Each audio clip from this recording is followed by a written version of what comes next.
These 4 chords unlock hundreds of songs. Let's get started.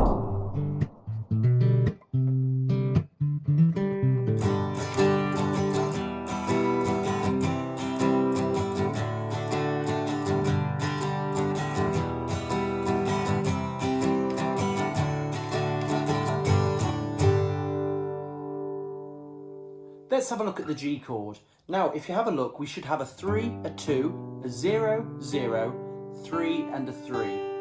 That's the full G chord. Should sound like that, nice and nice. Now, the thing about the G chord is some people do play it differently. Some people don't use the ring finger and they have this sound instead. But I think it sounds better with the ring finger, so we're going to add the ring finger for this purpose. There we go. Whenever you're practicing a chord, guys, make sure you do it really slow. You want to ring it out nicely like that, one by one. You don't want to rush it. We want to make sure that it's perfect. Now, what you might find is sometimes you end up with this sound. Get that really buzzy sound. Now, what that is it might be a couple of things. It can be that you're not pressing down hard enough, but even if I press down hard enough here, as you can see, I'm at the start of the fret. See, it's still quite buzzy. But if I put it a bit close to the end of the fret, it becomes a clearer sound. So if we do that again, and we do the same on each fret, here we go. And that gives us a nice clean sound. Let's have a look at the E minor chord.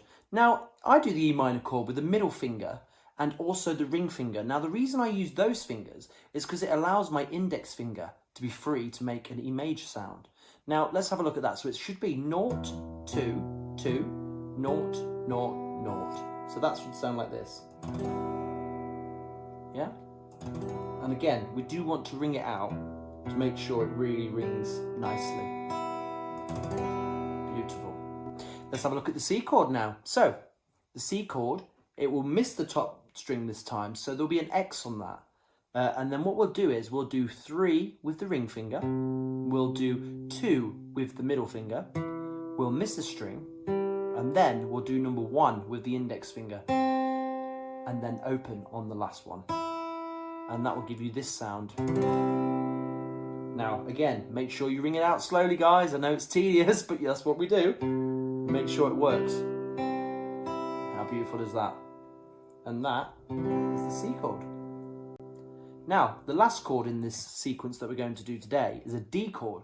Now, the D chord actually misses the top 2 strings completely, and we play open on the 3rd string down, which is the D string. So you play it like this, and then we want a number 2 this time, and then number 3, and then number 2. And if we do all that together, it should sound like this. Now, have you noticed there's no top 2 strings here? If we did that, it would sound like this, which would just sound a bit strange because we've got E's and an A's in there. So let's make sure we miss those top 2 strings, guys. There we go. So let's have a quick recap, guys. Let's have a quick recap of the chords. So we've got the G chord, which we've got 3, 2, 0, 0, 3 and 3. We've got the E minor, which we've got 0, 2, 2, 0, 0, 0. Then we've got the C chord, which is X on the top string, 3, 2, 0, 1 and 0. And then the last chord we've got is the D chord, which is missing the top 2 strings completely, 0, 2, 3, 2. Here's those 4 chords slowly.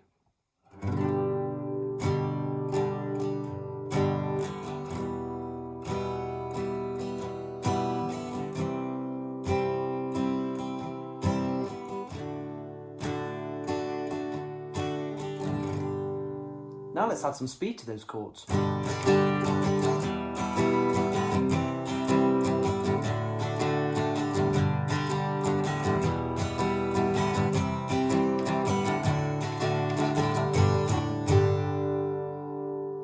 Guys, if you like today's lesson, make sure you join us on Patreon, where you can actually find downloadable packs for everything we've spoken about today, the chords and details, and also extended versions of this lesson. Thank you very much for your time.